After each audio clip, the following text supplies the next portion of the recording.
মঙ্গলবারের স্পোর্টস কোপে আপনাদের সবাইকে স্বাগত।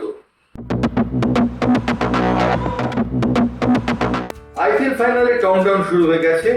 এখন যখন আপনারা স্পোর্টস কোপ দেখছেন তখন কাউন্টডাউনের সেই রেশ আপনাদের মনে নিশ্চয়ই রয়ে গেছে। আইপিএল ফাইনালে প্রতিদ্বন্দ্বিতা করছে আজকে রয়্যাল চ্যালেঞ্জার্স বেঙ্গালুরু এবং কিংস ইলেভেন পাঞ্জাব। দুটি দলই কিন্তু আইপিএল জেতেনি, সুতরাং আইপিএল যেবার নতুন একজন ফাইনালিস্ট চ্যাম্পিয়নকে পাবে সে বিষয়ে বলে দেবার কোনো অপেক্ষা রাখে না। বেঙ্গালুরু দীর্ঘদিন ধরে আইপিএল খেলছে, কিন্তু তাদের কাছে আইপিএল এখনো পর্যন্ত অধরা। অন্যদিকে কিংস ইলেভেন পাঞ্জাব 11 বছর আইপিএল খেলছে, কিন্তু আইপিএল চ্যাম্পিয়ন তারা এখনো পর্যন্ত হতে পারেনি। সুতরাং এই আইপিএল এর ফাইনাল যে রীতিমতো একটি উল্লেখযোগ্য ভূমিকা নেবে তা বলাই বাহুল্য।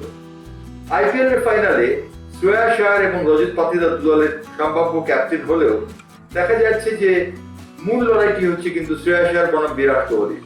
শ্রেয়াস আয়ার যদি ব্যাটিং এ তার প্লে অফ সেমিফাইনালের মতো ফর্ম রাখতে পারেন তাহলে রয়্যাল চ্যালেঞ্জার্স বেঙ্গালুরু যে দুঃখ আছে সে বিষয়ে বলে দেবার কোনো অপেক্ষা রাখে না।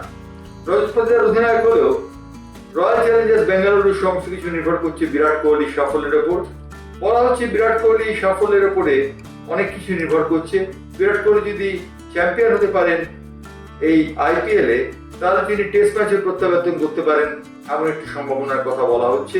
অরুণ ধুমাল, যিনি বোর্ডের অন্যতম কর্মকর্তা এবং আইপিএল কমিটির চেয়ারম্যান, তিনি ইতিমধ্যেই বিরাট কোহলিকে অনুরোধ করেছেন তিনি যেন রিটায়ারমেন্ট ভেঙে আবার ফিরে আসেন ইংল্যান্ডের টেস্ট দলে। ইংল্যান্ডের বিরুদ্ধে যে সিরিজ হবে সেই সিরিজে তিনি যেন ফিরে আসেন।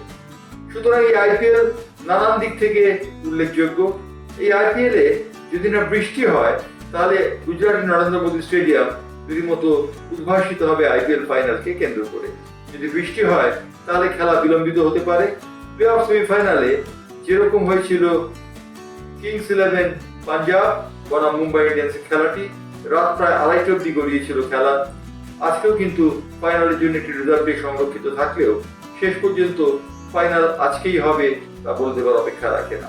সুতরাং আইপিএল এর এই ফাইনাল ঘিরে রীতিমতো উন্মাদনা এই মুহূর্তে, এবং সেই উন্মাদনার রেশ স্পোর্টস কোপে রয়ে গেল।